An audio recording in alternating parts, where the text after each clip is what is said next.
for the masses. Headline edition, July 8, 1947. The Army Air Forces has announced that a flying disc has been found and is now in the possession of the Army. If the game is rigged, change the game. Game changer. I occasionally think how quickly our differences worldwide would vanish if we were facing an alien threat from outside this world. This is Fade to Black with your host, Jimmy Church, on the Game Changer Radio Network. Ha! Welcome, Fade to Black. Yeah, man.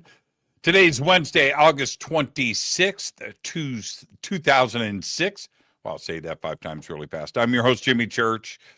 All right. Yeah, as you can see in the chat about 5 minutes ago, we tried to work through sound check with Danny Goler, and we've got some tech issues, and it's only because he's not at home in his studio. He's here in LA and doing some stuff. He's speaking this weekend and doing a few things out here, and the show was booked, but just couldn't make it happen. And we tried. You know, Danny's great. He's amazing, and a friend and a brother and all of those things. And we just couldn't make it happen. So he'll be with us Tuesday or Wednesday next week. Michelle's already working on that now. And we'll have Danny back because he will be back at his house in his studio. And so we'll do that Tuesday or Wednesday next week. Michelle's got to juggle a few things. But she's a professional and she's really good at what she does. So Danny will be with us next week. But here we are. It's 5 minutes before showtime. The show must go on. People are here expecting Danny and everything else. And I get that and I understand it. But the show must go on. So we'll do an AMA tonight. Always fun to do. And, you know, I was posting in the chat. Here we are. It's like the show must go on. There's the stage. Here's your microphone. What are you going to say?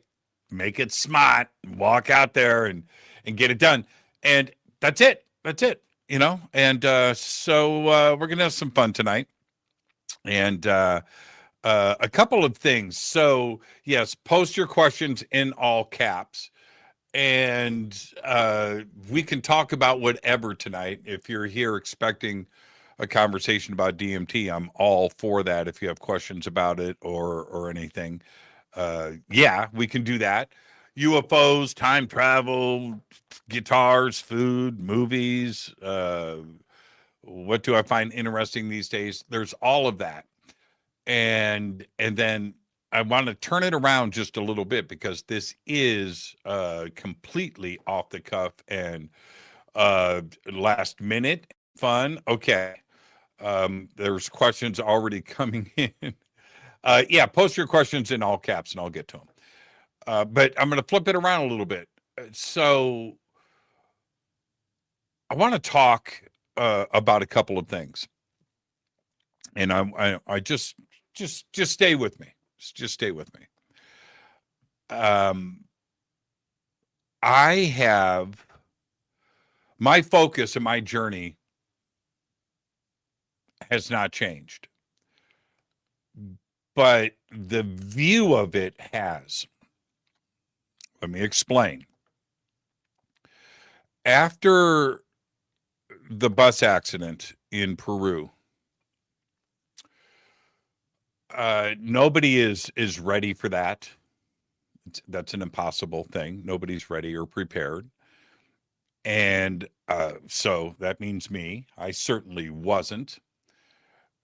And in the moment of the accident itself, and then the following few days of going through that with everybody, was traumatic. But in the moment, you don't feel it. It's a very strange sensation. Now, I can make these comments because I lived it. The accident itself, and I'm not going to dwell on that, but The accident itself, which happened very quickly, and it was probably over when the bus stopped, and it flipped on its side and skidded to a stop. It was probably 20 seconds, like an instant. And through all of that, you don't have time to process anything. You don't even know what has just happened. It's like that. But over the next couple of days, because you're in the moment, you don't feel it, you don't understand. Enough time has passed now where I can honestly say I have changed. All right. And my interest in humanity and what is going on here, certainly out in the universe, and contact and disclosure, it's my life. It's a huge part of what I do. And connected to all of that, of course, ancient history and different fun conspiracies and ancient civilizations and all of that. I just, oh man, physics and science. It takes up all of my time. And when I'm not researching or speaking with somebody about these subjects, I try to take time out for myself and my friends and my family. And yeah, I love to ride my Harley and do those things, which is my meditation. Okay, so now thinking about the accident, it's not about the tragedy and every, yes, but it's too easy for me or for anybody else that goes through something like that to point fingers or blame game or become a victim. And we do that here in the United States a lot, especially with accidents. I had to really look at it and ask, what is it that I need to learn from this? Instead of going in the other direction, there is something here. I'm being taught. I have been brought through an extraordinary experience. What is it that I can learn and improve not only myself but the world and the people around me? And it's not a superficial thing, and it's not even an escape to try to deflect the tragedy. No, it's not about that. How do we turn that into something that we can not only use for self-improvement, but learn something? All right. I have an image out there. I get it, because people don't know me, and that I can be brash, I can be loud, I can be a dick, and I'm all of those things for sure. Yeah. And those comments and that type of stuff, which I never really pay attention to, I see it from time to time, and I'm certainly told it. I've been told by friends and family enough, but certainly it's out there. But those are people that don't live my life or walk beside me or see what's going on. And I was speaking with Christina Gomez today for a while. She gave me a call to check in, and we talked for a minute. And one of the things that we talked about was the reason why I don't care what people say or think about me is because I'd rather have them have that image. I don't want them to know the real person. That's my little secret. That's my little existence. That's my little last piece of privacy that I can keep, hidden. So that's okay. It's really strange to say that. because it's the opposite of what most people think. Because inside, I'm not who I am on the outside. I'm not. Okay. So what am I saying? I'm saying this. I never gave a shit about soap opera drama that goes on not only inside of this community, but in the world in general. I find it juvenile. It shows a lack of intelligence, and I just don't dig it, and I don't engage with it. And I really don't now, because since the accident, when I scroll through social media, all of it, and see the comments and the way that people are fighting and the way that they talk about other people, I find it stupid. I do. I look at it now, and I've always kind of thought this, but now it just like I'm so repulsed by it. It's crazy how I just don't care. I don't give a shit. All right. What drives me? Why would I say all of these things? All right. I was talking to Christina today, and she's, and I told her about the last couple of months, about this month, actually it's been going on for about a year.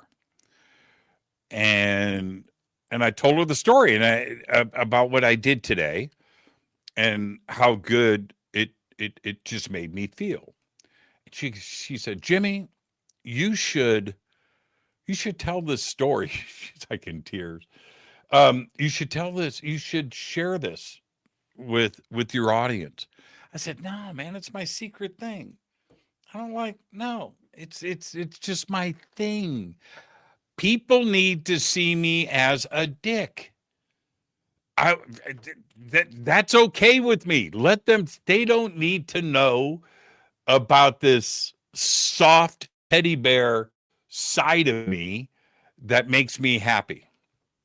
No, no. I want people to just I want to get under their skin, and that's where I need to be with them, because my private world's my private world. Walking next to me and seeing how I really am would destroy my image. And she was like, "No, I don't know, man. I don't know." So, what am I talking about? Let me share with you what I shared with Christina, and then the questions. Okay, so I'm going to set the stage for this evening, and whatever else you guys want to talk about. All right. For the last year, now I live in Palmdale, but I'm right next to a very small town called Quartz Hill. And Quartz Hill, I don't even know, population 5,000 something. It's very small, it's just a few streets, and it's a block away, right? You just a block away and you're in Quartz Hill. And Quartz Hill has a tiny little main street, and it's great. And it's probably 4 blocks long. And it's got a gas station. So I like to ride, I should say, my Harley through Quartz Hill down Main Street, because it's tiny little Main Street. It's fun. Know everybody. Hey, what's going on? And get some gas and then head off.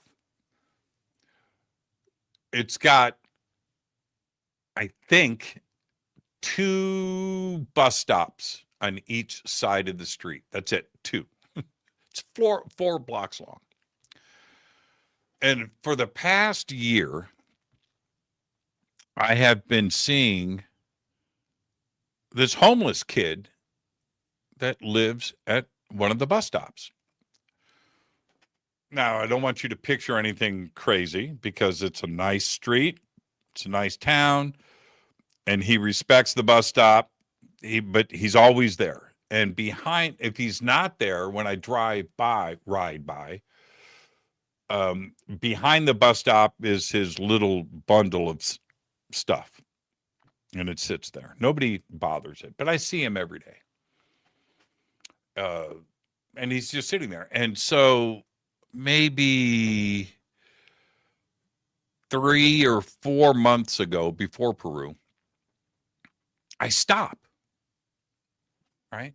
I might have ridden by a couple of times and shot him a peace sign or something and waved at him.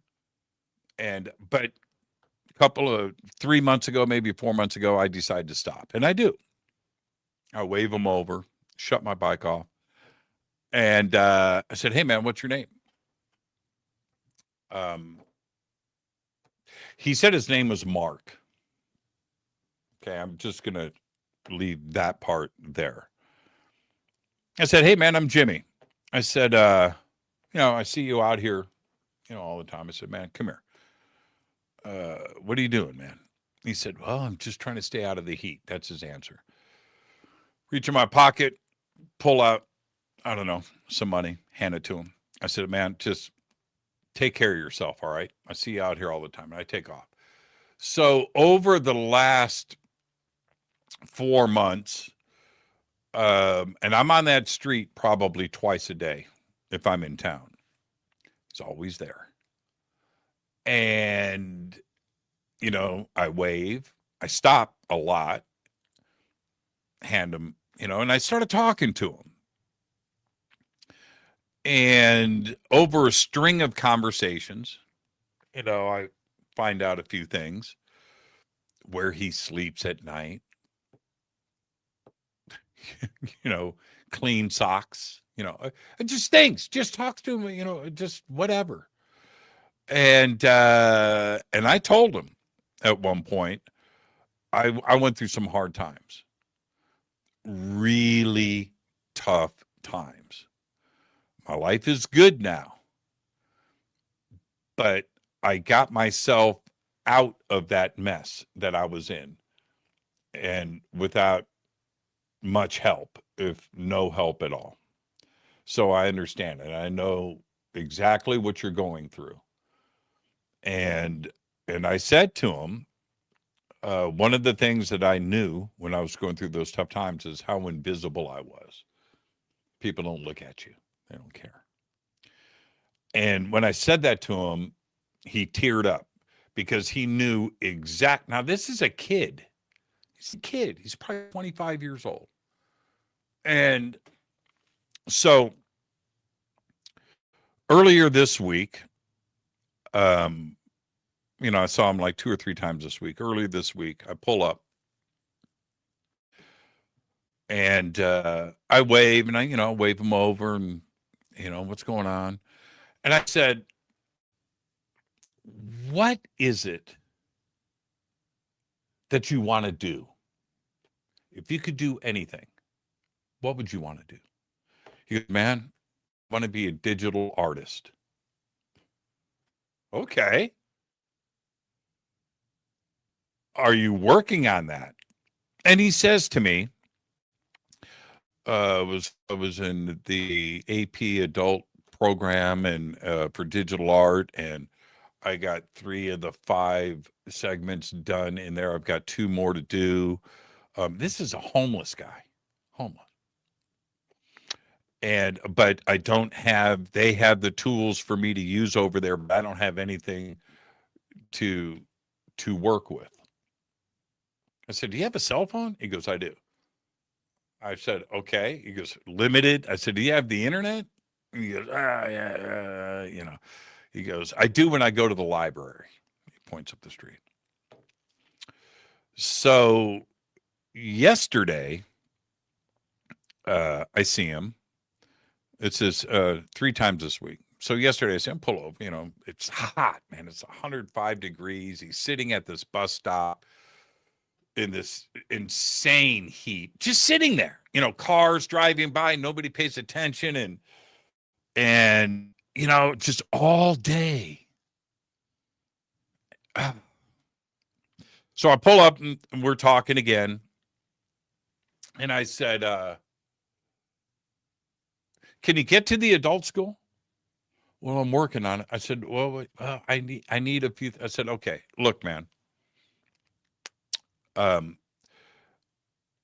not here to be your savior. No. But I'm here to help you and give you advice. And you've got to do this on your own. I'm here to help you, but just remember that. So I flip him some more money. I said, what are you going to do today? He goes, now that I've got this, I'm going to get hydrated. And I'm thinking, God, man, break. So I ride away. Today I'm out and just do my thing for a couple hours on my bike. Pulling back through town, there he is. I pull over and I said, hey man, he's smiling. And I can't believe he's smiling, but anyway, I said, what do you need? He said, what do I need? I said, what do you need? What's the tool? What is it that you need to get you? What is it? He said, man, I need a digital art pad. I've never heard of that. A digital art pad. I said, what is that? He goes, it's a pad that you don't need paper with, and you can draw and create, and everything is stored on that. You don't need a computer for it. It's there. And then you can offload everything. I said, okay, it's got a stylus and it's preloaded with drawing programs, and he explains the whole thing to me. I said, a digital art pad. Okay. I suppose they exist. I know that there are pads that you can get to hook up to your computer, but he was telling me that this is self-contained and it's got memory. Okay. All right. I'll see you later. I got him one today. And he's going to get it tomorrow. Now, and I got him like one of the best. So what I'm hoping is that this one thing that, and when you're in the position that he's in, saving money, where are you getting money from or anything else? Would he, no, it's impossible. And somebody just driving by that bus stop and pulling up going, hey, what's going on? It doesn't happen. Well, it did this time. And now he has the tools. He can go to the library. He can work. He can go to the adult school, finish up those two last things, get his certificate, and be that digital artist that he wants to be, and go and get his life back on track and started. And I was so I'm in such a good mood because of this. Now, that's as far as I really want to take it. I mean, we'll always, we'll stay friends and this. But what I mean is that one thing to him, which is insurmountable to get to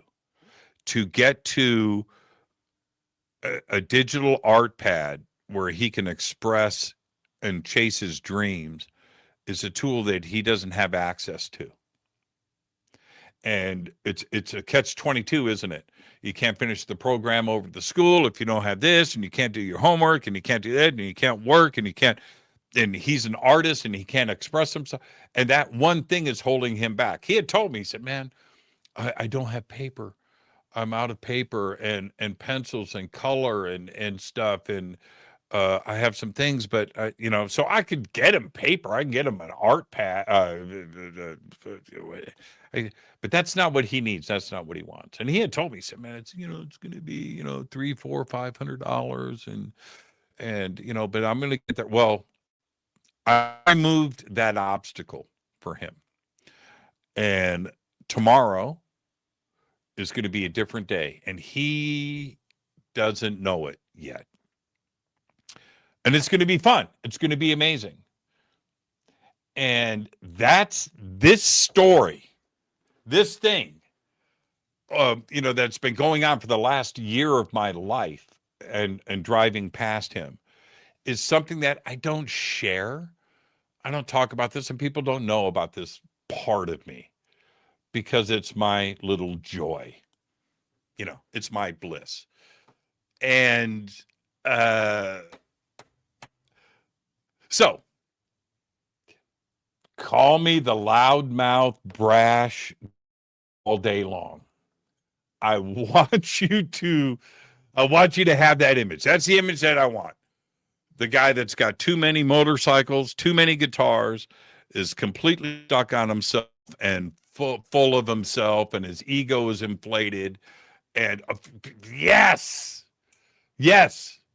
I love that. I invite that because my world isn't driven by any of those things. My world is driven by not only helping others, but the feeling that I get when I'm able to help somebody else. And that little thing is what I hope spreads. And we can move on from this horrible gates of Hades social media nightmare that we find ourselves in, where people have just turned into divided, angry, bitter people, at least online. Maybe they're not that way at home. I don't know. But to get this world moving in another direction, and I'm going to do it my way, and that's it. And that's what drives me. So when I come on the show every night, yeah, it is ancient civilizations. It is contact. Man, I saw a frigging flying saucer 2 weeks ago in the sky above the house. Crazy to see that. What is that? Who are they? What? Yes, that's my life. It has been that way since I was 9 years old, 8 years old. That's and that's what brings me here. And we do the show, and I interview, and I have great guests and great, and I'm able to hang out with all of you, and it's just so much fun. Earlier that day, I bought somebody a sandwich. Earlier that day, I'm out. I swear, I'm on the prowl to find somebody that I can just brighten their existence. Yeah. With my Harley gear and my boots, my sunglasses, my fade to black Jeep. Yeah.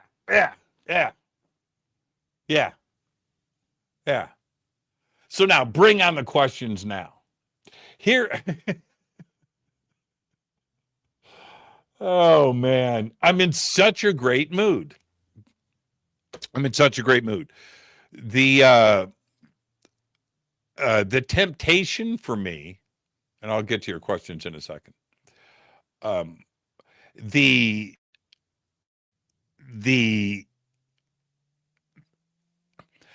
temptation for me to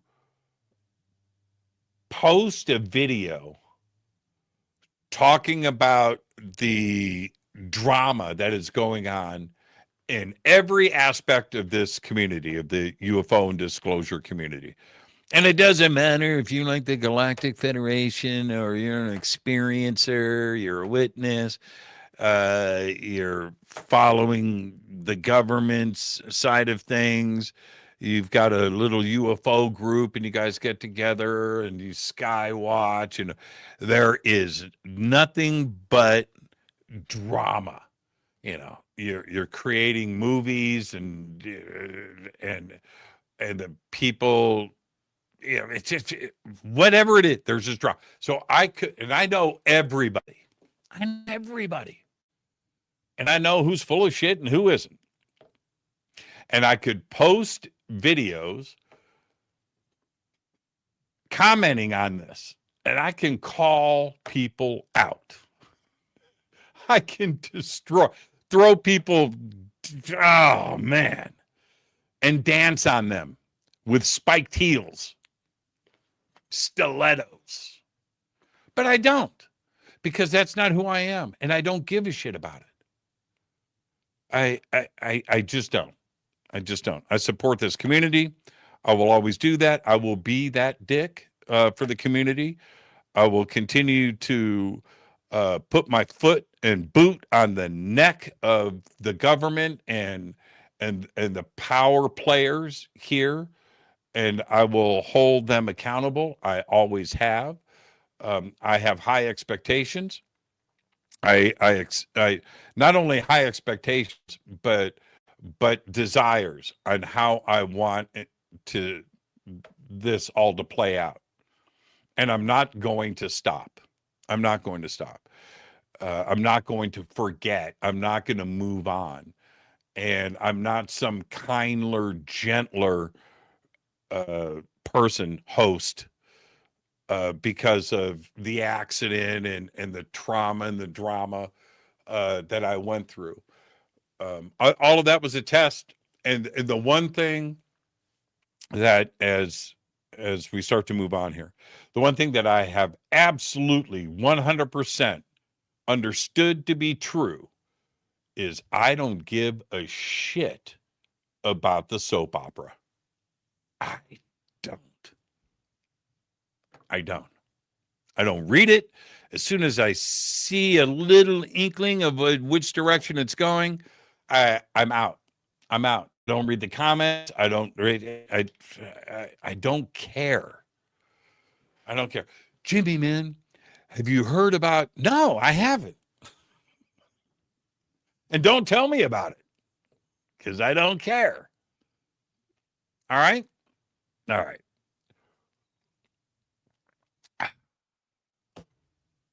I'm not soft. I'm a dick. Do not think I'm some nice guy. All right, let's get to some questions. Let's see what you guys have here.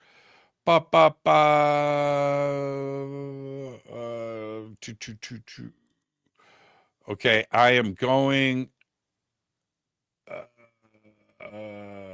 I'm going backwards. Yes, I'm just marking them.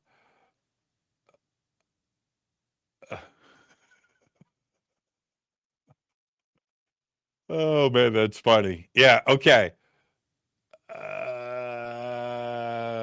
These are good. All right. Yeah. Good stuff. Oh man, there's a lot of comments here. Okay.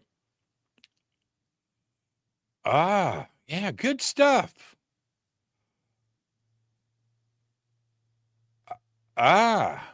Wow, you guys are good. Okay. Oof. There's that many questions here. Okay, we've already got too many. Okay, let's just get started. Here we go. Genocide's up first. Jimmy, the last song you played on guitar, and which guitar? I can answer that because it was today. It was Dirty Women by Black Sabbath on my Gibson SG. Yes. Dirty Women. Oh, that was, I played two songs. Which one was last? I think Dirty Women was last, but it would have been Fairies Boots, Black Sabbath, earlier today. Why? The SG was sitting on my couch in the family room, It's Tony Iommi. It's funny on the SG. I play two things on the SG. I play AC/DC or Black Sabbath. Whatever guitar, like one of Eddie's guitars, I play Van Halen on those things. I don't play Black Sabbath on an Eddie Van Halen guitar. This guitar right here, the Ace Frehley, man, I play Kiss songs on that. I play Pantera on the Dimebag, right? I play Steve Vai stuff on the Gems. it's guitar specific. I have a black Les Paul, only Peter Frampton on that guitar. Yeah. I do it because I can. Yeah, it's really funny. This Les Paul right here and that one, the cherry sunburst, or they're both cherries. And that one's kind of a lemon burst, but there's three standards behind me. Are you ready? Thin Lizzy, Led Zeppelin. That's all that's played on those guitars. My Michael Schenker Flying V. Where is it? Oh, it's right behind me. It's right there.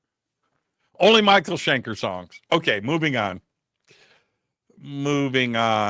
Let's see. Randy. Hey, Randy, how you doing, brother? How is the manuscript on the story of us going?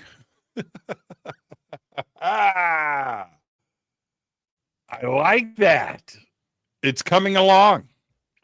Randy, you're inside of my head. I was actually talking to Christina about that earlier today. She's working on a couple of projects, and we were talking about books and manuscripts and stuff. And I told her, I said, I'm halfway through, and I've got the rest of it is here in my head, and I've got the chapters all lined up. I know what I got to get to. I've got to sit down and type. But yeah, it's coming along, Randy. It's coming along. Thank you for that. Man, one of these days, I hope that all of you can meet Randy one day. It's a cool dude. I wasn't prepared for the size of Randy. He's got to be, Randy, how tall are you? I'm going to guess and say 6'4", 6'6". In shape, big, just I wasn't prepared for that. It's like, Randy, dude. Hope everybody can meet Randy. It's a cool person right there. All right, I'm just going to do this off the cuff. Have you seen, this is The Drunken Scoundrel.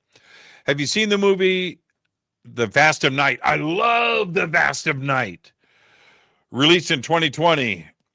Now, The Vast of Night, everybody should write that down, The Vast of Night. When I first saw The Vast of Night, I talked about it here on the show. I own the movie, and I watch it a lot. Brilliantly written. Even more incredible is the cinematography and how they shot that. It takes place in like the late 50s, early 60s in Texas. Small town radio station, a DJ that's in high school still, or maybe just graduated. And it takes place during a high school basketball game, and how they shot that is incredible. Now it's a UFO. It's a contact flick. It's so well shot, and the dialogue, the girl that's in it that plays the operator, she's like 15. Her mom's the operator, running the switchboard in town, but she comes in and takes over for her mom. Child labor laws weren't in place in the 50s. Anyway, she is really good. Anyway, The Vast of Night. If you haven't seen it, everybody just watch The Vast of Night. It is very entertaining. Incredible ending. I'm not going to get into all of that, but the dialogue and the story is incredible. Yes, I love The Vast of Night. All right, let's see. Up next, Walt. Walt says, did you ever think of making a guitar using the Fade to Black logo? Well, the short answer is yes. The long answer is I did build a fader knot guitar. It's called the Fader Strat, and the logo, I think it says Church or Jimmy in the Fender Spaghetti script, and then it says Fadercaster on it. So I did build a Fadercaster. I've been thinking about an F2B guitar. Yes, uh, many times. I've kind of got it in my head. Pamelina, one of the great guitar painters on the planet. There's no question about it. There's probably top, if not the best, top 2 or 3 in the world. Great friend of mine, huge fader knot. And she paints all the guitars, or most of the guitars, for the Fender Custom Shop. She's incredible. So I started to work out a design with her to do an alien themed fade to black paint job. And I was just going to have her just go to town and do it in her style. She's incredible. She's really good with pinup and 50s art, that kind of thing. She's really good. So, wow, she's an amazing artist. So I've been thinking about that too as well. We've been working on that idea for about a year. But yeah, an F2B guitar would be really cool. Let's see. Unknown user, can you say if Brian Forrester is okay? I won't. That's up to Brian. He checked in with me a couple of weeks ago, and he's, how you doing? And I was very honest with him, because I'm very far from okay. I'm much better now, but where Brian is at, again, all of this is medical stuff and personal experiences.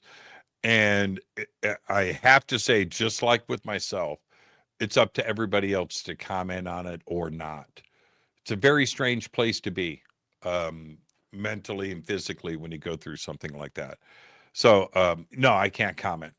I can't comment. I just can't. It's just too personal. But thank you for asking, and Brian is the best. All right. Which whistleblower has impressed you the most, and why? I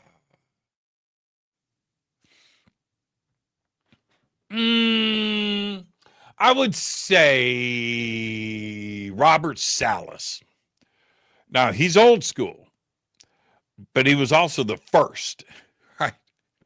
Like what he went through,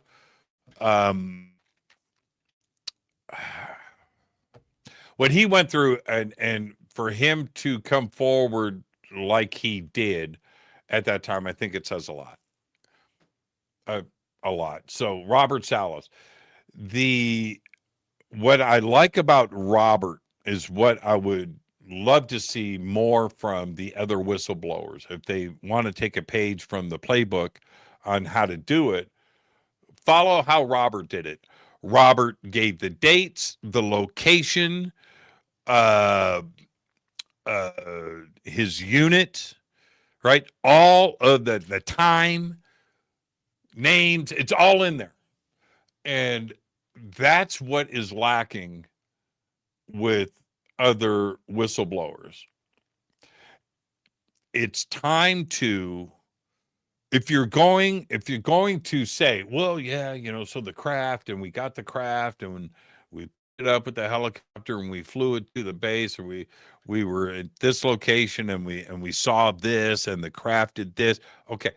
What's lacking with all of that is your commanding officers, the names of the other people around you, the absolute 100% pinpointed location, where it happened. Where did you take the craft to? What was the date? What was the time? Who were you with? How did you get there? Where were you stationed? All of the detail. I mean, just lay it all out. Like Robert Salas. Don't say it can't be done, because it can. It's it all it's just a story. It's fantastic. It's interesting, but it only goes so far. That's what I would like to see from other whistleblowers. That's it. We've heard enough of the same things. So yes, we know that there is something going on because the story keeps getting repeated, and it's obvious that people are involved. Now, let's take it to the next level. Right? Your unit, your commanding officer, the other soldiers, military personnel that were with you, time, date, location, and where did you take it to? I mean, and all the other details that you want to hold back. I want details. And so did the rest of us. It's like, man, it's time to take it to another level. Robert Salas, yeah, absolutely. All right. Yeah, with all the whistleblower stuff, and I see the videos, and I stop at them, and I'll listen. I'm hoping for a nugget, something cool, and I can almost, without listening, tell you what they're going to say. I mean, within reason. But it only goes so far. It's got to go to the next level. All right, next up. This is K Brown. K Brown says, Jimmy, have you been close to hiked near Papoose Lake? No, I haven't. As close as I have been, and I've driven around out there. I have been to the Little Alien. I've done that, did the Black Mailbox a couple of times. But no, would I like to? Yeah, you really can't get that close anymore. But what most people don't understand, and until you do that drive out there, there's a reason why Area 51 is where it is. It's in the middle of a desert, surrounded by dozens of miles of open, treacherous desert flatland. And when you make that drive, and it's not just 30 minutes outside of Las Vegas, it's a 3-hour drive. And as you make the drive, once you get out of Las Vegas, it gets more and more and more and more remote, to the point where I can tell you, man, that sheriff, the Lincoln County sheriff out there for the county, there's like 3 8-hour shifts. Like at any point in time, there's like one sheriff for the whole. Nobody's coming to help you. You get a flat tire, you get lost, you're hiking in the desert, the heat and everything else. No, you have no idea how remote that truly is. There's a reason why. Now, you got a good 4-wheel drive and you can hack it out and get to the back gate. You're still, what is it? You're like 18 miles away. Yeah. So, no. And here's one more point with this, because it's a really good question. I don't know how the people that work at Area 51 work there. There's Area 51, then there's this little hill. It's a mountain. They call it a mountain. It's a hill. On the other side of that hill is the Nevada test site, where they blew up all of those atomic bombs in testing, and all the craters are there. Look at it on Google Earth. That's got to be one of the most dangerous, radiated, gnarly places on planet Earth. And it's right next to Las Vegas. I don't know if you want to hike out there. I don't know how close you really want to get. Think about that. All right. That's a great question, though. Let's see.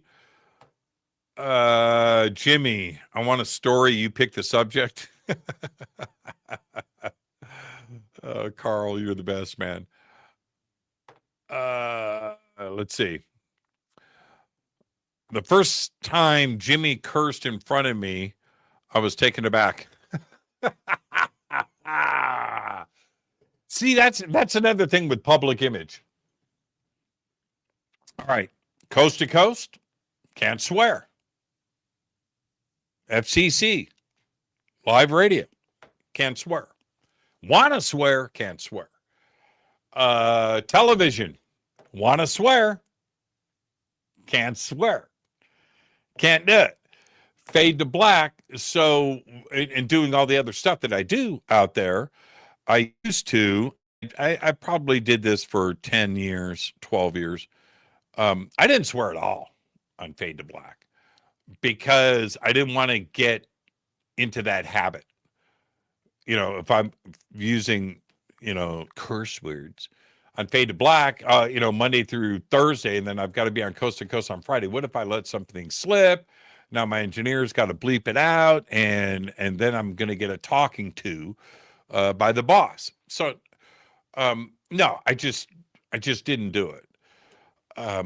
Now I don't have to worry about, Coast to Coast because I left Coast to Coast back in 2020, 2021, 5 years ago. And slowly on this show, I've kind of let that habit slip. Yeah.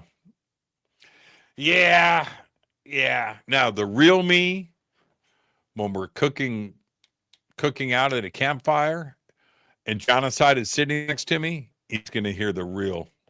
I have friends that that men and women that not in front of the camera, not on radio, but in person, swear like a sailor. I mean, when you're next to, and you're like, what? Because you've seen this person 100 times. I'm not going to say the shows. And then, and it's wonderful. It's wonderful. I'm not going to name names. I wouldn't do that. Jonathan, you're funny, though. You're funny. Okay, let's see. Next. This is from Charles. Charles says, have you ever had any interactions with my favorite songwriter, Mr. John Prine? No.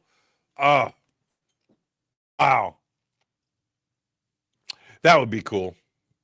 John Prine. There's songwriting, and then there's a very, very small group at that level of John Prine. Very small. Yeah, good call. John Hudson. Here we go.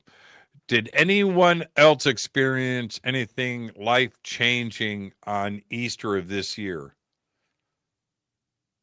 Easter kind of came and went for me. So what day is Easter? Hold on. Easter. See, I don't even know. 2026. That was on April 5th. Sunday, April 5th. Wow. So February, March, April. Man, I would have to think about that a little bit. But yeah. Okay. Moving on. Who is next? So many questions. I'm just reading these live. Jimmy, whatever happened to the angel hair traces? Oh, yeah. This is great. From UFOs reported decades ago. Where did it go? Did they change?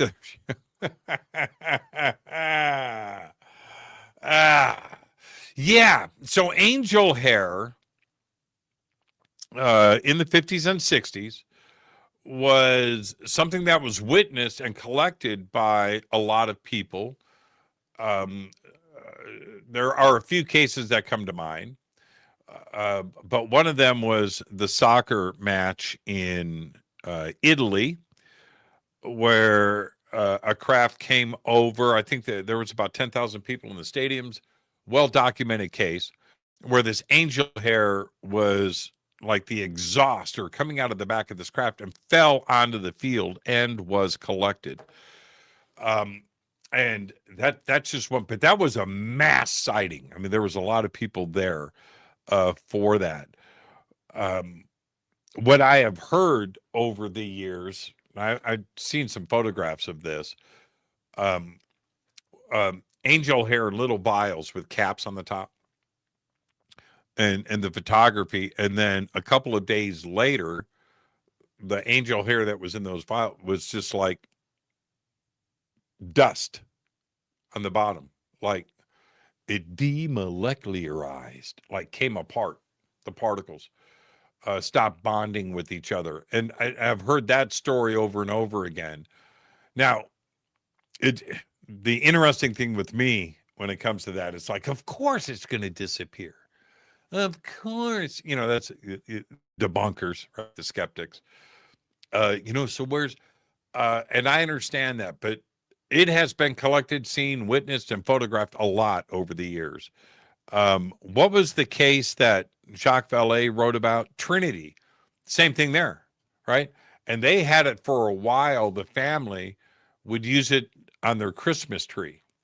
So where is that angel hair today? That's, you know what? I got to get Jacques back on the show. I've asked him about that. I just forget what his answer was. Yeah, that's, man. See, that's what I love about this audience. I love the Fadernauts. You guys are smart. You guys are smart. Okay, who's up next? Let's see. Man, lots of comments. Lots of comments. Okay, but I need questions, everybody. I'm scrolling fast. Okay, here we go. Here we go. This is from David Todd. Did you know that Amun-Ra's crown and Amun-Ra's crown both appear together 2,500 light years away from Egypt at each end of the Egg Nebula? Oh, I yeah, okay. In Cygnus, yes.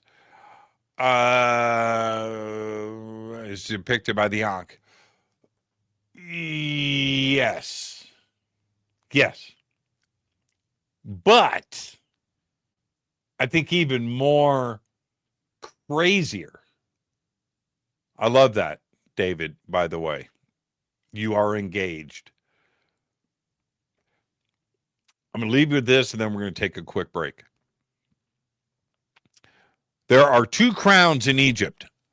Upper Egypt, which is the lower half, the southern part of the country, and Lower Egypt, which is the northern part. That's because of the direction of the Nile River. It flows from south to north instead of other rivers in the world at north to south. So Upper Egypt, lower part, southern. Lower Egypt is the northern half of the country. But you have two crowns. Upper Egypt, the lower part, is a tall, white, cone-shaped tall white crown. Lower Egypt, which is the upper part, is a red crown. It's, and it's got a little thing in the front. Some say it's a cobra. Right? Okay, that's on the front. So when Upper and Lower Egypt were united by Narmer Mene, the first pharaoh of Egypt, allegedly, he wore both crowns. So you would see the red crown, and then on the inside, the white crown. Now, you've seen that depicted with every pharaoh, and some gods wear those too as well, on temples and tombs over Egypt for the next 3,000 years. Okay? Those two crowns have never been found. The most important symbol of a pharaoh, Upper and Lower Egypt, those two crowns being joined together and worn by the pharaoh, there aren't any. King Tut's tomb, which was discovered intact with, thousands of artifacts in there, everything important to King Tut. His chariots are in there. His shoes are in there. Everything is in there. Except the crowns. Explain that. Explain that. I've never understood. Now, have they been discovered? Wouldn't every pharaoh have a new set of crowns, right? That they're wearing in public, right? You would think, right? Where are they? And that's 70, 80 known pharaohs. And then there are pharaohs that we don't know their names. And there's some missing information in chunks of time. So I don't know how many sets of crowns, but let's just say that there should be around 100. Never found. No. Do the Rothschilds have pharaoh crowns in their castles? I don't know. Oh, man. You go to, the king of the Illuminati's house. Yeah, man, I got a few of those. Yeah, never been found. Not in the Berlin Museum, not in the Louvre, not in the British Museum, not at the Met in New York. Nobody's got pharaoh crowns. Yeah, it's crazy, isn't it? All right, I'm your host, Jimmy Church. Tonight is an emergency AMA. Our guest tonight, Danny Goler. Technical issues trying to get him on the air tonight because he was not in his studio. He will be in his studio Tuesday and Wednesday next week. We're going to have him on Fade to Black Tuesday or Wednesday. Michelle is working on that. So tonight, it's an AMA. I am your host, Jimmy Church. I'm going to take a quick break, and I'll be right back with more of your questions. Here we go.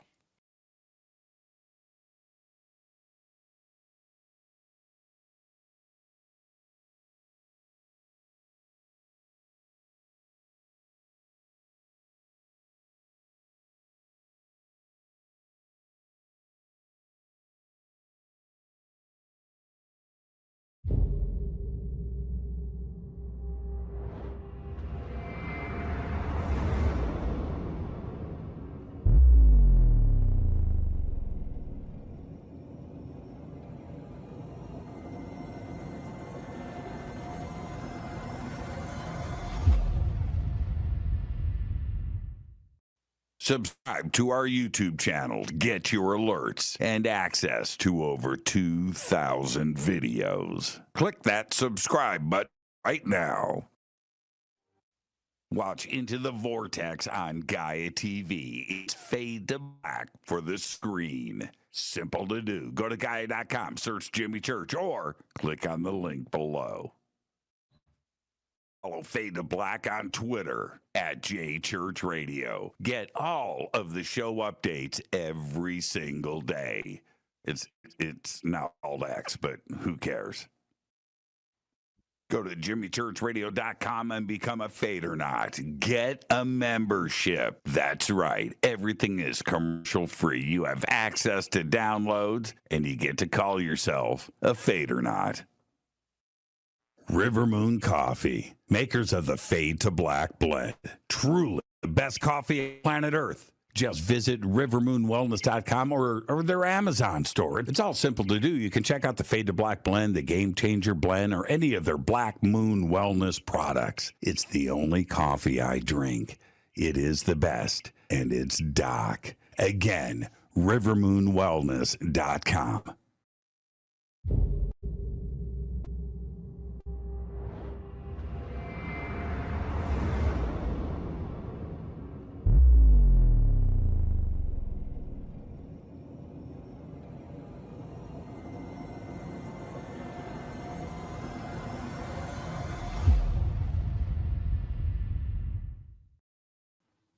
All right. Welcome back, Fade to Black. I'm your host, Jimmy Church, trying to get my in-ear monitors in before the break. Oh, there it goes. And man, I love these things, man. Oh, I am in lust. They are just absolutely amazing. I can't believe I haven't done this before. They sound so good, and you can't see them, and I can play with my hair. All right, welcome back. Fade to Black. I'm your host, Jimmy Church. Tonight is an emergency AMA. Danny Goler will be with us next week. And Monday or Tuesday, I'll let everybody know. All right. Favorite. Next question is, my boss talks. Jimmy, favorite Michigan rock band? Mine, MC5. Kick out the jams. MC5. MC5 was like the first heavy metal band. Oh, man. The way they intro that song. See, I said I don't use potty mouth, but kick out the jams, motherfucker. MC5. I gotta go. If I'm going Michigan, man, I gotta go Bob Seger. A lot of great bands out of Michigan, but man, Bob Seger. Yeah. Yep. But MC5 right up there. I'm with you on that. Okay. You want a rock and roll story? I'll tell you this is so rock and roll, and then I'll get to your questions. Carl wanted a story. I pick a story. This just popped in my head. Thinking of Detroit and the MC5. All right. So I'm going to set the stage to this briefly. As most of you know, I worked with Rob Halford, singer for Judas Priest, for a couple of years. And he had he was forming a new band, and which he called TWO. And I helped him do a bunch of things, including getting a couple of band members for that band. One of them was Sid Riggs, the drummer. And great band, great album. But leading up to that, so there was probably a year of rehearsals and songwriting and recording and stuff like that had taken place. But there was the big unveiling of the band 2, which was at the Roxy Theater in Hollywood. And all the record companies were there. Man, everybody was in that audience. Rob Halford playing the Roxy. It was packed. It was amazing. And my job that night was to run the backing tracks of stuff next to Sid, the drummer, behind the bass rig, behind the band. Nobody could see me. But I was there hitting play and stop. Anyway, yes, people do that. We did. It was just like a couple extra guitars and some other stuff, but it needed to be there. And so we do the show, and it was great. It was amazing. It was so much fun. And then the show ends, and Rob's going to do an encore. And so Rob comes back out, places like losing their shit, and it was great. And Rob steps up to the mic and says this. The Rob Halford accent. Putting a project together like this is fun, but it also takes a lot of work. And I didn't do it alone. And I just want to say right now, thank you to Mr. Jimmy Church. And I'm back to him. I was like, what? Well, life is complete. They play the encore, and we're clearing the stage. And after that, I'm up in the dressing room with Rob, and it's just Rob and I in there by ourselves. And Rob goes, "Oh, Jimmy, I left my sunglasses on the stage. Can you go and find?" I go, "Sunglasses on the stage?" He goes, "They cost me $8, but I love them." I said, "I'll be right back." And so that's how I got that special thanks. You get a special thanks like that on stage from Rob. You're going to go back on that stage in front of everybody and go find. And I found the sunglasses. I found those friggin' $8 sunglasses. Yeah, Rob Halford. Do I have? Let me see. Hold on for a second. You want to see I might have an old. Let me see. Let me see if I have some. Yeah. Okay. Hold on for a second. All right. You ready for this? I'll show you guys. I've never showed you guys these pictures. But I'm going to show you some old pictures of Rob and I. Let's see. Okay. Yeah. Oh, man. You ready? Check this out. It's me and Rob in his studio.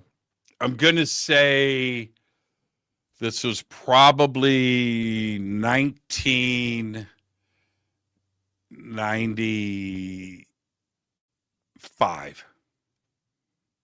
Yeah, 1995, 96.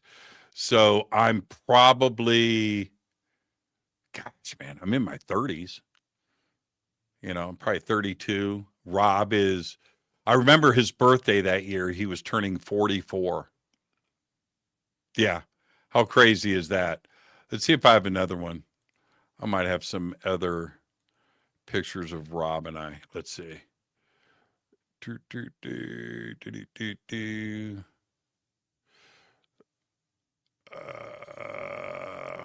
there's some. Oh, yeah. Okay. Here you go. This is crazy.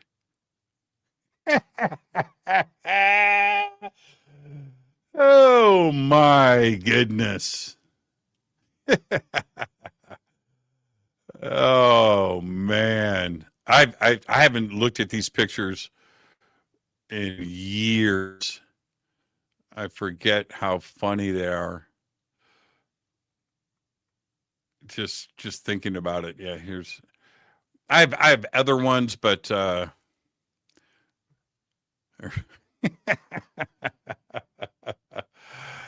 oh man. Yeah. Yeah, we were just kids. That's crazy to think about how many years, that's 30 years ago, 31 years ago. And but for a minute there, for a couple of years, Rob and I were pretty tight. I might have a picture of Rob. One day he came down, we were in the studio, and he says, oh, check this out. Here's a picture of Rob and I sitting on his couch. Look at the size of this couch.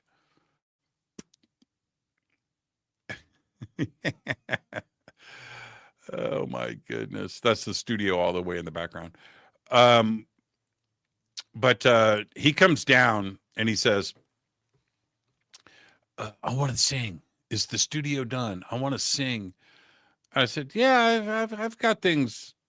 Yeah, I think it's in the right spot. And give me a microphone. I gave him a microphone. It was like a Shure SM58, and we rolled the tracks, and he starts singing.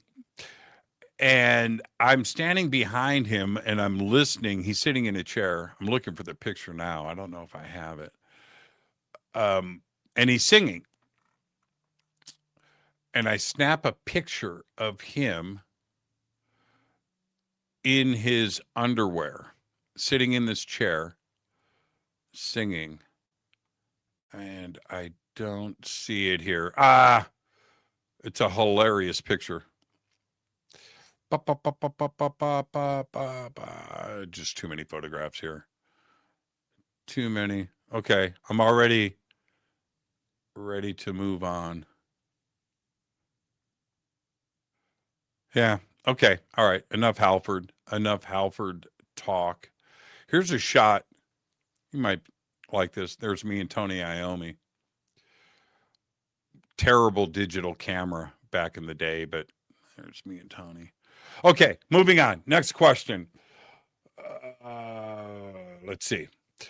Charles, hello, Jimmy Church. If you can stay in space, Doc, just above Earth, how long will you like to stay? Jimmy, please share your thoughts. If you could, I have thought about that a lot. I don't know how astronauts, now they train for it, but I don't know how astronauts can stay, any of them, on the space station. In the capsule, in the rocket, you're in face suit, claustrophobic feeling, and then going up to the space station and going in there, and it's so tight, and there's and that's it. I don't know if I would enjoy that. I could handle the Starship Enterprise. You can walk around. You got elevators. You've got the holodeck, a cafeteria. You got a bar. You've got your room. You got things. You got,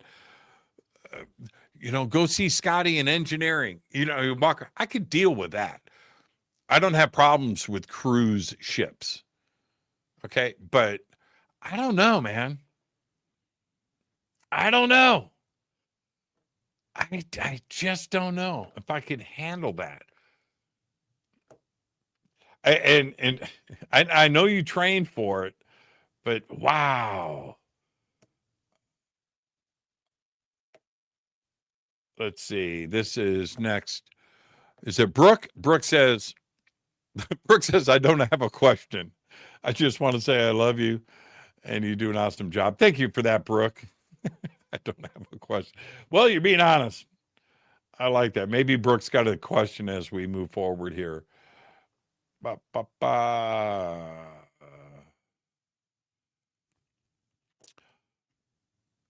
Okay, what is it? Rhodey. Is it Rhodey 8? Rhodey 8. How did you decide on Fade to Black for the title of your podcast? I have my subscriptions on, okay. All right. So that happened. It's not from Metallica. It's not from anything else. The name Fade to Black, originally the show, back when I just got hired by Art Bell for his radio network. Art had just quit, and I was coming in to sit in for Art until he came back. And Art said, can you go live on Tuesday? And it was like Sunday night. And we had the show set up. The show was originally called, for Art, and it was a radio show back then. Podcast wasn't a word. It was called Jimmy Church Against the World. That was the title, Jimmy Church Against the World. And Rita comes in, and we had cut commercials. We had some voice actors come in. We had everything done. We had all the mechanicals finished. Production's ready. Logos are done. Everything's ready. Rita comes in. She goes, we're not going to call it Fade to Black. I mean, we're not going to call it Jimmy Church Against the World. We're going to call it Fade to Black.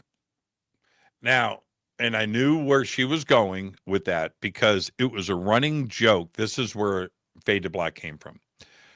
She used to tease me. I had done an industrial video for mixing songs for Elisa's. How to use a mixer, how to mix, and I was using Doug Aldrich's song, Flavor Phrase, for this video. That video was released when you bought an ADAT from Elisa's. You open up the box, there's a couple of videos in there, and one of them was this video. All right. So anyway, at the end of that video, in the outtakes that I had, Rita watched them, and at the end, and we shot till like 4:00 in the morning, and I was really tired, but we were wrapping up, and I had said on the video, and it's time to fade to black. Cut. And she teased me about that for years. Fade to black, fade to black, fade to black, fade to black, Jimmy's fading to black, fading to black. And that's where it came from. There it is. There it is. I said it, she teased me about it, and that's where it came from. Very deep and personal for us. For everybody else, they see fade to black and they're going to, take their own meaning for it, which I loved. I've had so many people come up to me, go, okay, so fade to black, it means this to me. Great. If I told everybody the truth, I'd break a lot of hearts, but that's where it came from. So, man, is your favorite song by Metallica Fade to Black? No, it's not. And that's what. Okay, let's see. Who's next?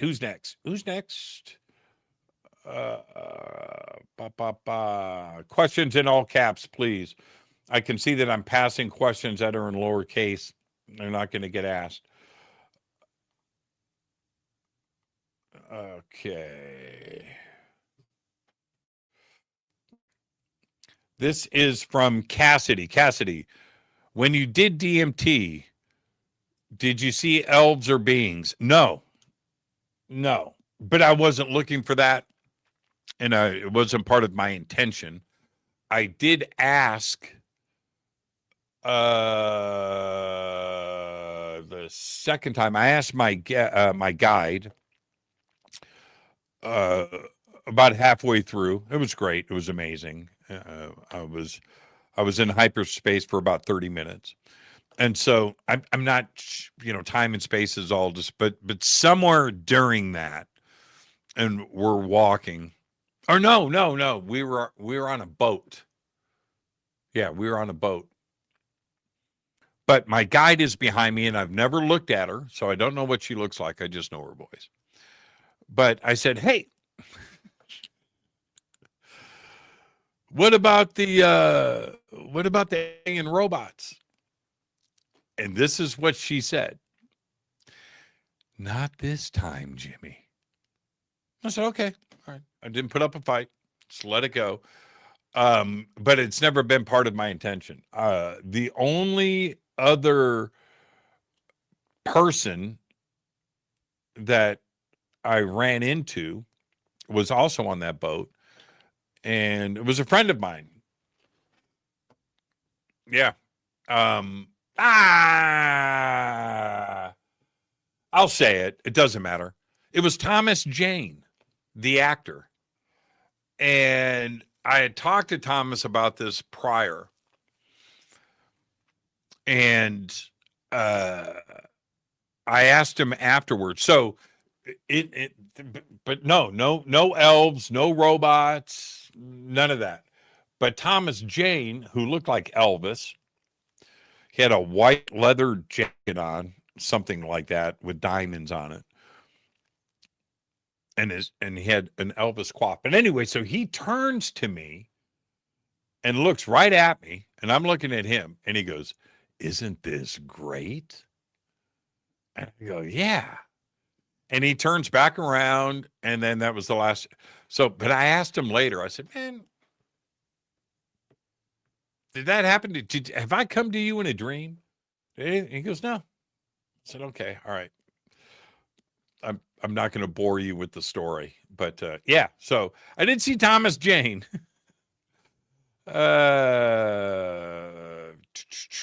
Okay, this is from Jose. Jose says, "Hi, Jimmy. Do you think we'll ever reach Mars and have a live broadcast in 4K with astronauts and all?" I do. Yeah. We're going to do it. I want it to happen before I depart this blue gem. And I would say that with the path that we're on right now, technically and logistically, with Elon and his ambitions to get to Mars, I could see an exploratory mission to Mars, like, soon. So we're in 2026. Could it happen by 2030, 2031? Possibly. That Starship gets straightened out, that thing's going to Mars. Yeah, with a lander. For sure. with some brave souls. I don't know if they're coming back. I don't know. I hope they do. But that will be for sure like 4K live. What's the second delay? How long is it? Well, it depends on where Mars is at. Is it 8 minutes? I think 8 minutes, something like that. Speed of light to Mars. What is the speed of light to Mars? Somebody look that up. Somebody look that up. Yeah. Okay. Bop, bop, bop, bop, bop, bop. Yeah, I expect it's going to be fun too. And Elon is going to make sure that there's some live streaming going on. Okay, let's see. Am I at the end? Did I skip over a bunch of questions?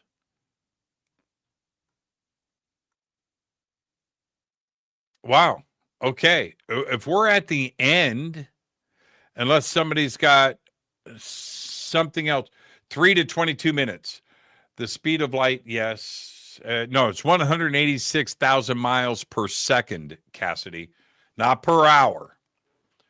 We can do 186,000 miles per hour. That's not a 20 minutes average from Goler. Okay, 3 to 22 minutes. Remember, it depends on where Earth is, but when Mars is on a close flight, when it's nearest to Earth, I think it's yeah. Bill says 3 to 22 minutes, 20 minutes average. Yeah, Cassidy, per second. Oh man, per second. Yeah, that's really fast. Yeah, for sure. Oh,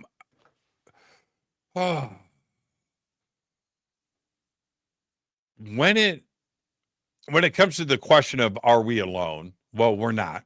Okay, so that's definitive. That's it. It's just a numbers game. There's too much stuff going on out there around us, just in our Milky Way, let alone the rest of the universe. There's a lot of life out there, an infinite amount of life. All right, now at what stage do different civilizations achieve interplanetary flight? Like, okay, so we've been to the moon, haven't been to Mars yet, allegedly, but we've been to the moon. We've left this planet and went to the moon. That's pretty incredible. At what point do things rock to not only interstellar, but interstellar easily? All right. Could we build a ship right now that could go interstellar? Yeah, we have. We have Pioneer 11, Voyager 1 and 2. They have left. They are interstellar. We don't have people on board. But yeah, we could build a ship right now in orbit, build that thing for 5 or 10 years, build a giant ship with big engines on the back, throw a few hundred people on it, start those engines up, and we can head out to interstellar space. Yeah, we can do that right now. We haven't done it yet that we know of. All right. But that's where we are with our civilization. We could actually build an interstellar spaceship, a colony spaceship, right now and take off to the stars. Take us forever to get there, but we could do it. When you flip that script and talk about other civilizations that are out there that have achieved that and moved on past it, what are they doing to get it done? Are they lighting fuels? Are they using something simple like nuclear, propulsion systems, igniting nuclear bombs on the back of the craft and, pushing things forward? All ideas that we have thought about here and getting it done. And then move on to, warp drive or wormholes, these other ideas. Sure. All right. Yes. But those are the things that we think about right now at our level of evolution. How we are eventually going to do it 100 years from now, 200 years from now, 1,000 years from now, where's our technology going to be, and our evolution and everything else, and how are we going to get it done? It will be done in a way that right now we don't think about because we're not there. We're simply not there. So trying to understand how ET is bouncing around the universe and doing their things and visiting this planet, we do it with the knowledge that we already have. How they're getting it done would we understand once it's explained to us and told to us by ET? No. No, we wouldn't understand. And that's the part for me that I find not only so fascinating, but I enjoy letting my imagination go. You have to think way beyond Alcubierre and Dune, folding space, right? Spice, Einstein-Rosen bridge, wormholes, using the sun or a black hole. Okay, that's the stuff that we think about in the here and now. I let my imagination go way past that. Way past that. It's just something simple. Something simple. Something that doesn't take up all the energy of a star or a sun or a galaxy, because that's the way we think. Oh, that would take the energy of the entire universe to do. But man, I'm not so sure. So back to the DMT discussion. When you experience DMT, not mushrooms, not this, no. Those are recreational drugs that people have adapted to other uses. But that's not what DMT is. DMT is a whole nother thing altogether. And when you experience that and you suddenly find yourself living and experiencing another dimension that is real, just like this one, you're not in a warp drive. You're not stepping into a time machine. You're not stepping into some mechanical Stargate vortex to step into another dimension and all these computers and machines and scientists standing around you as you like the movie The Fly. It's not, no. It's all right here. It's crazy. You're not getting on a plane or a ship or buying a ticket. No.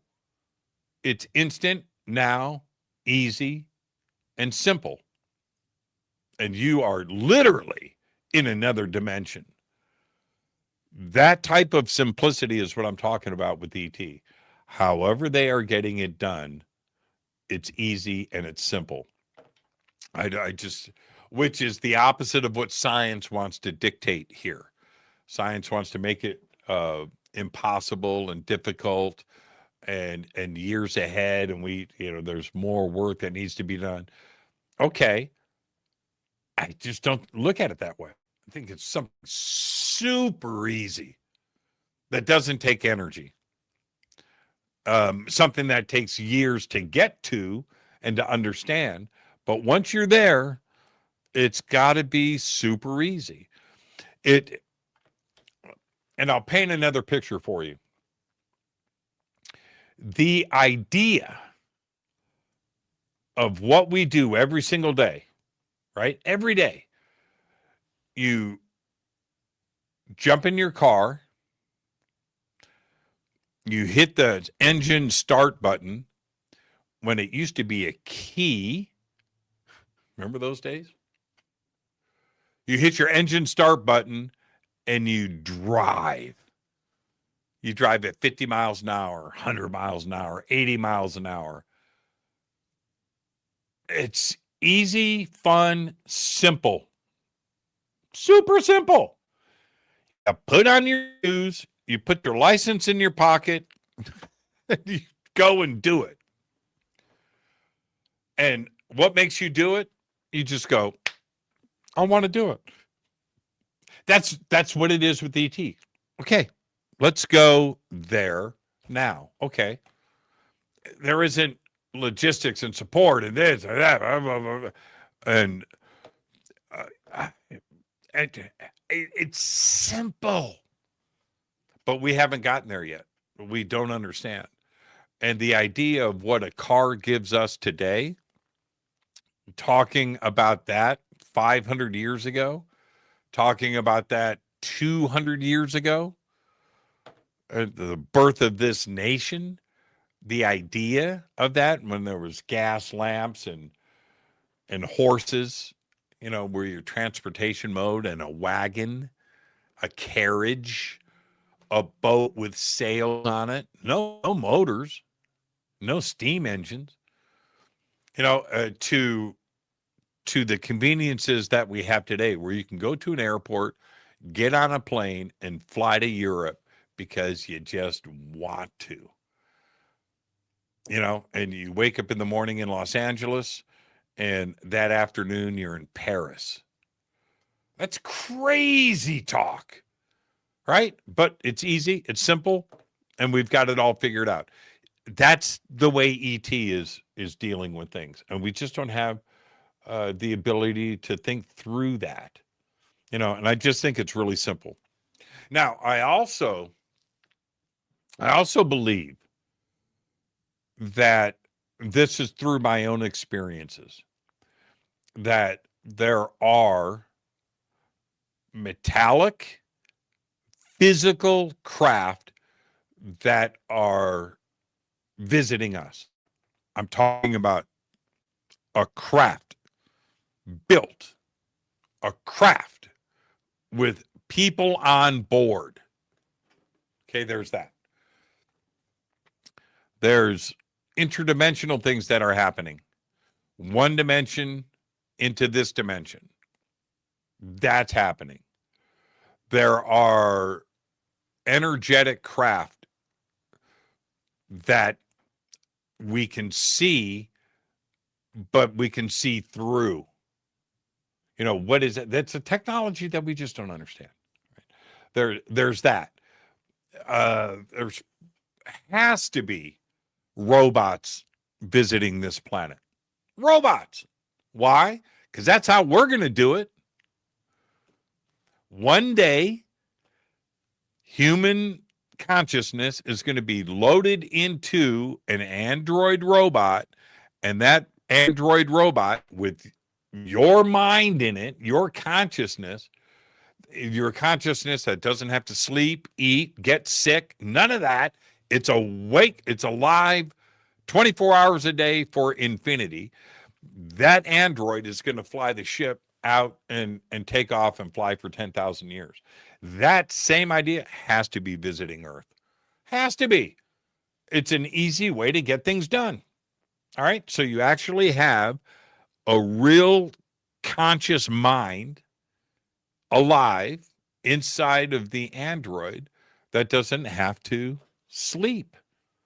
And it could fly the ship for 10,000 years and repair itself, I need a new arm today.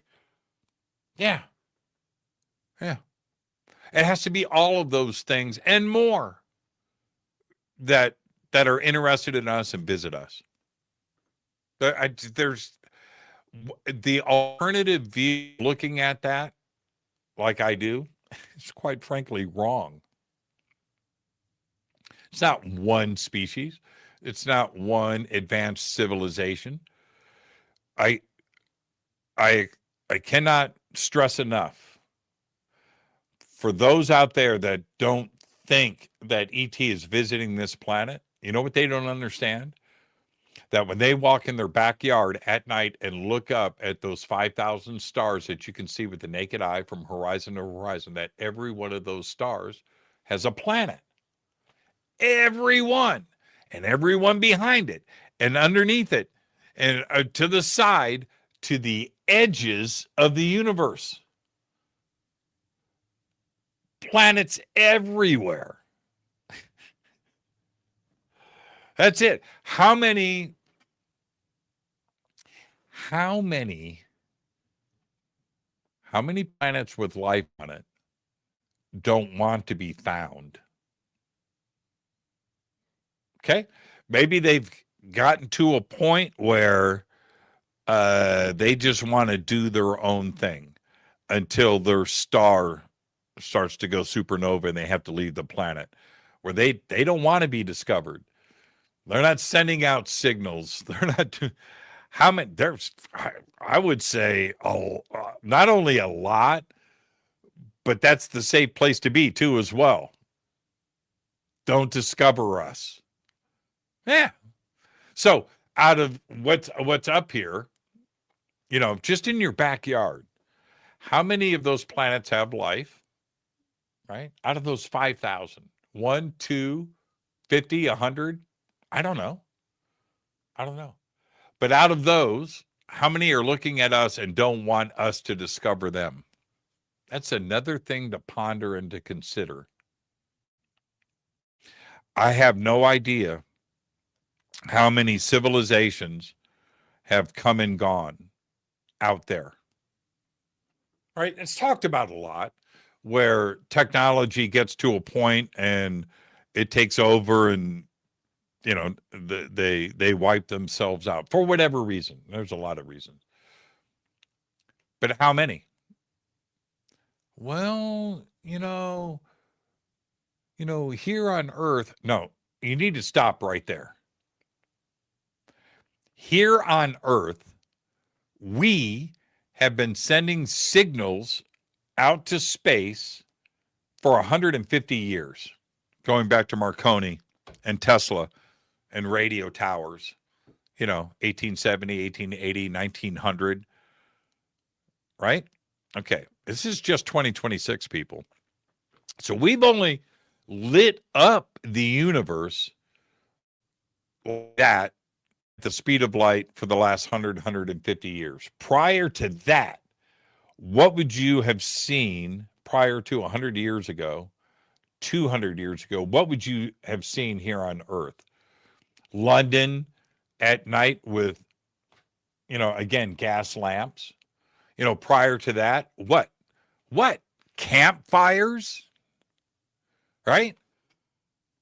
And then let's go back 10,000 years when the population here was a lot thinner. What was visible like that? Lights from space. Campfires that were mostly in caves, by the way. So that's it. So if we decided to have a thermonuclear war, World War III, and this planet ends, or an asteroid hits us and, extinction event, how long were we here? And in a galactic timeline, how long were we here? So if you look at 13.8 billion years, the Big Bang, all debatable, but let's just go with that, 13.8 billion years. At the end of that 13.8 billion years, where are we in a time scale to 13.8 billion years? Earth, at the end of that 13.8 billion years, if we were hit by an asteroid tomorrow, a tenth of a second in the galactic timeline, where we just came and went, right? Same thing out there. It's the same thing. How many civilizations just came and went for whatever reason? Disease, a cosmic event, sun explodes, a supernova happens a light year away. It just dissolves everything in the galactic neighborhood. I don't know. But how many just lit up and extinguished, just lit up for a brief moment and went away? I think that it happens often. I think that's the most common version of life. Now, what civilizations last for millions and millions of years or a billion years with a star, the planet is next to the star, a star that is stable. Because if you have a sun that is unstable, you're going to experience that, and your planet's going to get cooked and frozen, cooked and frozen, cooked and frozen. So you have to leave that planet. Or, so if you have time to develop and evolve and exist, and then the sun suddenly expands, which it's going to happen with our own sun. I would have to say that looking up and trying to understand what is out there and how far have they gone and how long have they existed, you start to, it's kind of like the Drake equation. Now the other ones that are left over, which let's say, I think about this a lot. Let's go with 1/millionth of 1% of everything in a 1/millionth of 1%. Well, when we're talking about trillions and trillions and trillions and trillions of planets, 1/millionth of 1% is a ass number of civilizations that have developed for 1,000,000 years or more. All of them know about planet Earth. They know about every star everywhere, and they have mapped out the universe and every planet, and they know what's going on everywhere. Period. And they know about Earth. And with where we are right now, they have the trailer park of the universe, but where we are in the universe and our level of evolution, are we of interest? Well, yeah, of course. You want to know everything about all of your neighbors. So are they visiting here? They are. But why would they want to be seen or heard or interacted with? After Earth, going that way and going out that way, there are trillions of other planets to visit. So, this is my take. You come by, you observe, you take notes if you're doing it in person, and then you move on.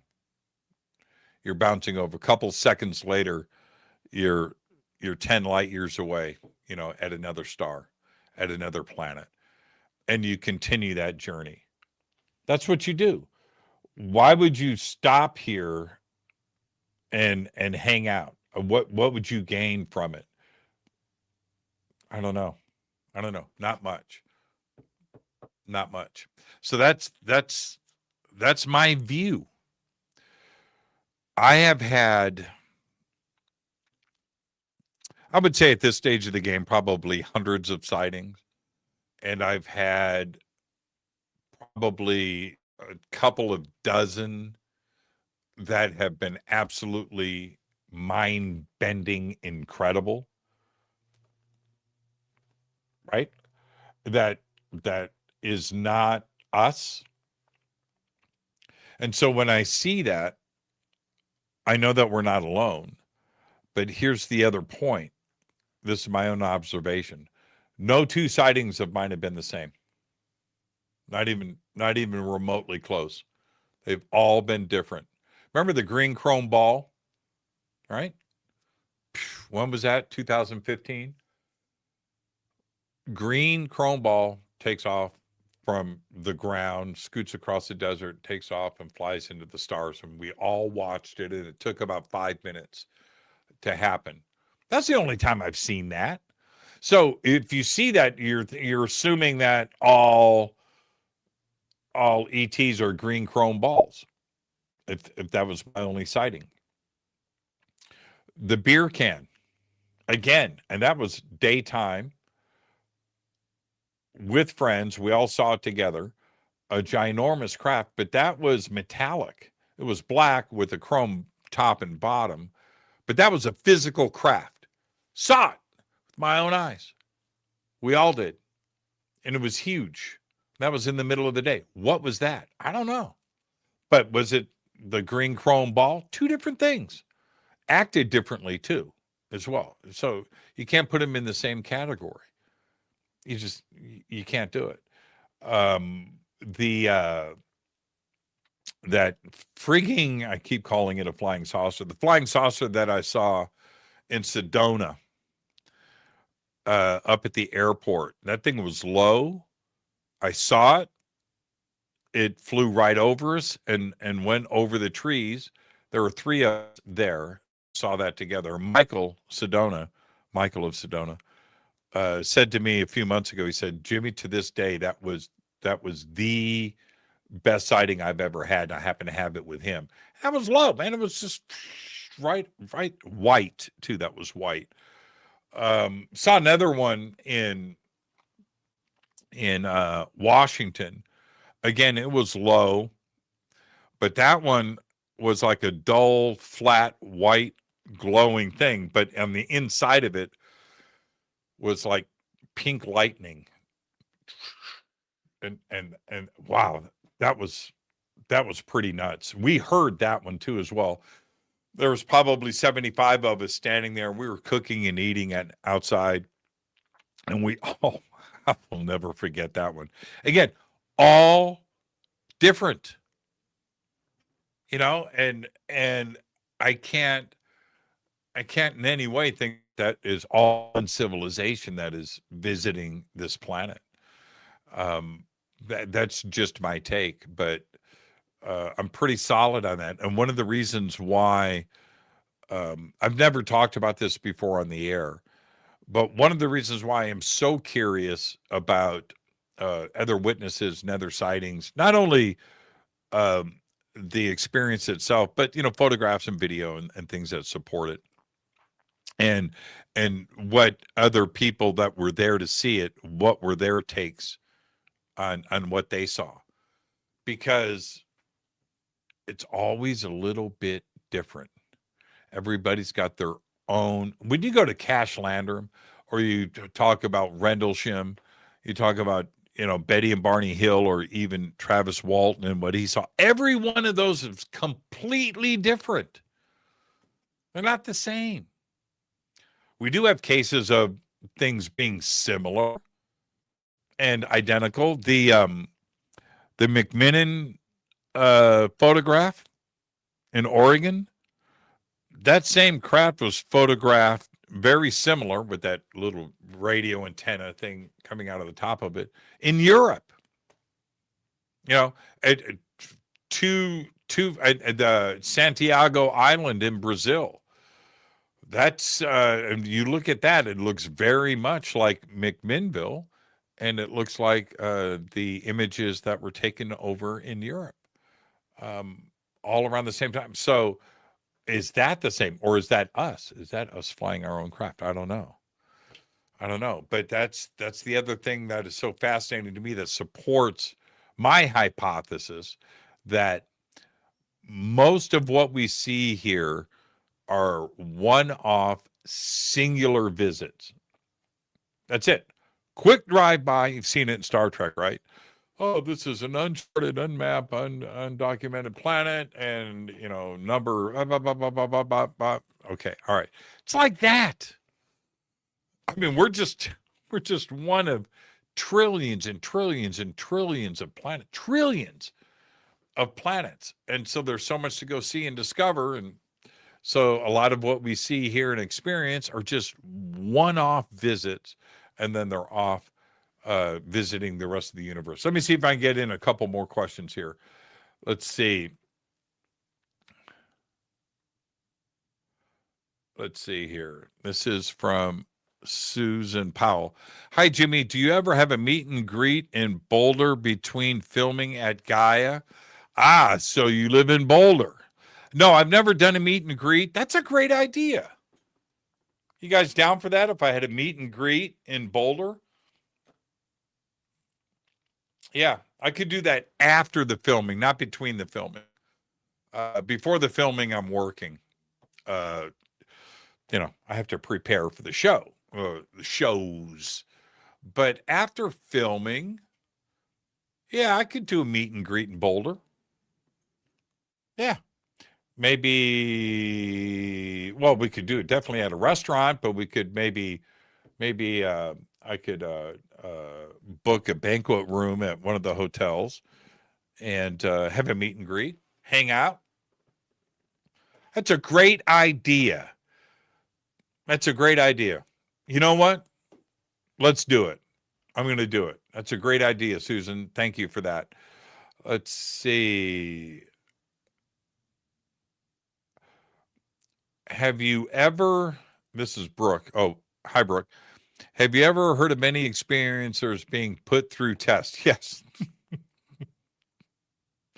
All of them. Okay, let's back up. Let's go to the end. Oh man, there's so much stuff here. All right, let's see. Man, you guys have been busy in the chat tonight. I love this. Charles, man. Charles, there's a game called Command and Conquer Red Alert. I love that game, that whole series. I went to their studios in Las Vegas, and Command and Conquer was good. That was a good game. I haven't, Jimmy, are you still thinking about getting a Tesla truck? Nope. Or is that faded to black? Man, I'm sad. The fascination. Elon's an interesting character. He's an interesting character. My fascination and my interest in all things Tesla, cars and trucks, it's completely faded to black. And I remember when the Tesla truck first came out, I thought it was really cool. I did. And I thought, man, it's pretty cheap. I'm going to get one just because I'll park it next to the Jeep. You can get a Tesla truck today for free. You can. If you see somebody with a Tesla truck, you could probably go up to them and go, man, can I have it? Yes, you can. Here, just take this thing. I don't want it anymore. They're worthless. So yeah, hold on. Let's look that up. What do you guys think? What is a used Tesla truck worth? Okay, let's go. All right, you ready? Okay, they are trading for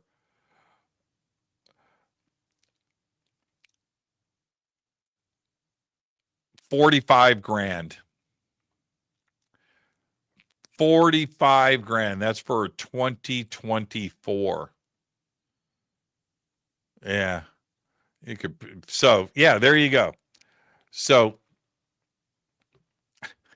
45 grand, man.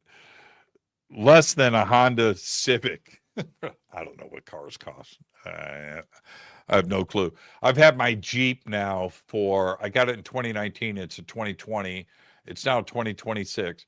There's 20,000 miles on it. I don't drive it. I mean, I drive it, but I travel too much. So there's 20,000 miles on that.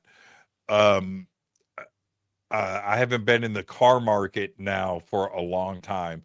When I got the Jeep, which was funny, when I got the Jeep at that time, I had a BMW X5M. I had a Mercedes, a new Mercedes, and then another BMW and the Jeep. I only drove the Jeep, and that period of Mercedes and BMWs and Lexus and whatever else is parked in my driveway, I was shopping for cars all the time, and I knew the market. I don't anymore. I have no idea. I have none. I don't plan on buying another car forever. I'm going to keep the Jeep until the end. Yeah. Yeah. So there won't be a Tesla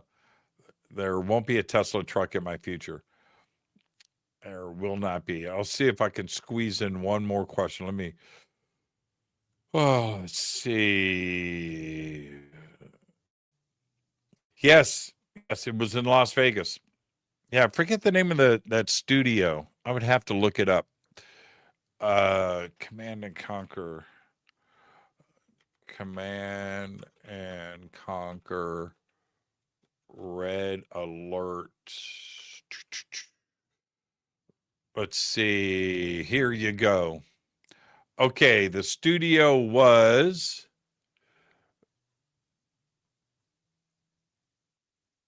Westwood Studios. That's right. Yeah, Westwood Studios. Yep. I actually I went out to the studios, and man, I got to go into the music studio, and the music director, he had a really nice collection of Paul Reed Smiths. Into the green screen studio. I went into the server room, that full tour, man, and a big bag of all of their games at that time. But yeah. The owner of the studio and the founder of the studio, I knew his sister. Yeah. It's a long story. I won't get into that, but yeah, Westwood Studios. That's it. I've forgotten all about that. That was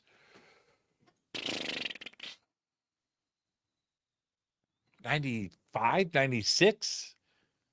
Yeah, 95, 96, like right in there. Yeah, 95, 96. All right, everybody. Have a great night. I'll see you here tomorrow. Tomorrow we have a show that we're going to be discussing the mysteries of UFOs with Dr. Jonathan Kendall. And that's tomorrow night. Danny Goler will be with us Tuesday or Wednesday of next week. We'll make that announcement on Monday once we get all of that sussed out. But everybody enjoy the rest of your evening. Always wonderful just sitting here. Again, 5 minutes before showtime tonight, we decided to do this. A lot of fun. Thanks for hanging out with me. I'm your host, Jimmy Church. I'll see all of you tomorrow night. But for now, all I've got is Go Back Lee Tap. Fade to Black is produced by Hilton J. Palm, Renee Newman, and Michelle Freed. Special thanks to Bill, John, Dex, Jessica, Dennis, and Kevin. Webmaster is Drew the Geek. Music by Doug Aldrich. Intro, Space Boy. Fade to Black is produced by KJCR for the Game Changer Network. This broadcast is owned and copyrighted 2024 by Fade to Black and the Game Changer Network, Inc. It cannot be rebroadcast, downloaded, copied, or used anywhere in the known universe without written permission from Fade to Black or the Game Changer Network. I'm your host, Jimmy Church. Go back, Lee Tappy.